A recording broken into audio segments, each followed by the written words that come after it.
আমাদের ফায়ার সার্ভিসের মহাপরিচালক মহোদয় থেকে, মাননীয় মহাপরিচালক মহোদয় থেকে শুরু করে আমাদের প্রত্যেকে যত বড় বড় ইন্টারন্যাশনাল এবং ন্যাশনাল রেস্কিউয়ার যারা ছিলেন, প্রত্যেকে কিন্তু গতকাল থেকে শুরু করে এই পর্যন্ত আমার মনে হয় একটা সেকেন্ডও কেউ ঘুমায়নি। এবং বড় বড় সব রেস্কিউয়ারদের আমি তথ্য নিয়েছি এবং আমি শুধু এইটুকু বলতে পারি, আমার মহাপরিচালক মহোদয় মনে হয় কম করে হলো 100-র উপরে লোকজনকে বিভিন্নভাবে ফোন দিয়ে জেনেছেন যে কী আসলে করা যায়, কোন ইম্প্রোভাইজ পদ্ধতি ইউজ করা যায়।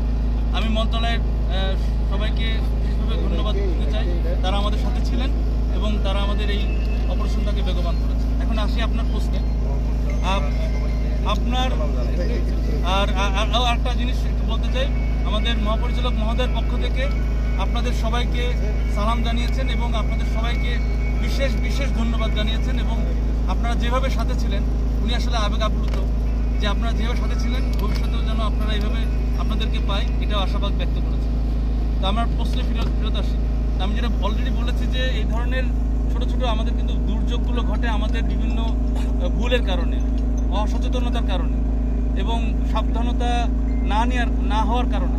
তো এই ধরনের বিষয়গুলি শুধুমাত্র কাউকে দোষারোপ করার মধ্যে দিয়ে আমি থাকতে চাই না। আমি বলতে চাই যে আমরা নিজেরাও যেন সাবধান হই, আমরা যারা গার্ডিয়ান আছি তারাও যেন সাবধান হই, আমরা যারা কমিউনিটি যারা একসাথে একটা গ্রামে বসবাস করি তারাও যেন সাবধান হই।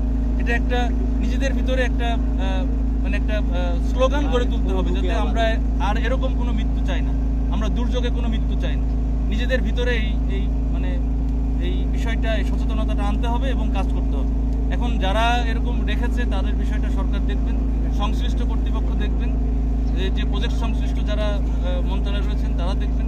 এটা আর আমরা এইভাবে বলতে পারবো না, তবে এটা অবশ্যই আমাদের কমিউনিটি লেভেলে আমাদের সচেতনতা বাড়াতে হবে এবং বিশেষ করে সাংবাদিক ভাইদের বলবো যে আপনারা তো সব থেকে বেশি এই বিষয়ে কাজ করে থাকেন, আপনারা সচেতনতা বাড়াবেন যাতে করে আমাদের আর কোনো মৃত্যু আর না হয়।